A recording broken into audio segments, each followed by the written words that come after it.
Adikunol from Nigeria. I have a question concerning seeking help from others. And just like you mentioned in one of some previous sessions that the Sahaba, they made the bay'ah to the Prophet not to ask people for something. So if I want to apply for a job in an organization, I'm not seeking for help from an employee for him to speak with any manager, but I just want to ask about how good is the place, how is their salary, is this still the same? I just want to ask about, the general work conditions of that very organization. Is this still, seeking help? Because I don't want to, put myself in that kind of situation that maybe I'm seeking help.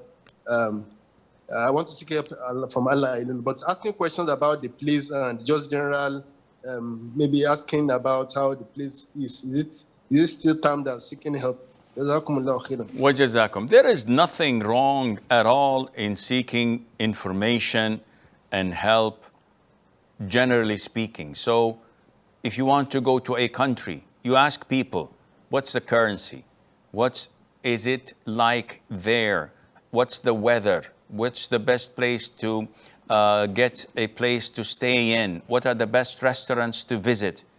This information is not related to what the companions gave the Pledge of Allegiance to the Prophet ﷺ not to ask. Because asking here is a sort of begging and a sort of having the lower hand, where we know that the upper hand is better than the lower hand. So when you ask people for something, such as, Akhi, can you hand me this? Can you give me this? Can you lend me this? I like your pen, can you give it to me? This is degrading of a Muslim. And a Muslim does not ask such questions. But to ask others, Akhi, what's the time? How many minutes left for Maghrib? There's nothing wrong in that.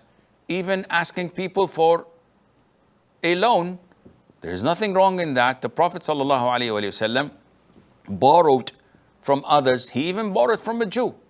Therefore, you have to differentiate between acquiring knowledge of a company, of their way they're treating their employees, the CEO's behavior, and between spilling your honor and dignity on the ground or on the table, begging people to give you a favor or to do something for you. And Allah Azza wa Jal knows best.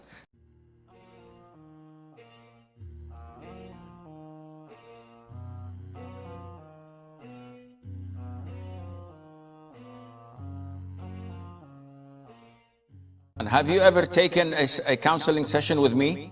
Go to my website and you will find counseling sessions and apply for one. If you can afford it, that's good for you. If you cannot, you're entitled for one free session. And this is for everybody. If they can affirm by Allah that they cannot afford it because they're poor, I'll give them one free session without a problem, a full half an hour. So come to me and let's speak about it, inshallah, within the following 2 days or 3 days. And bi'idhnillah azza wa jal, I will try and seek Allah's guidance to solve your problem once and for all, bi'idhnillah.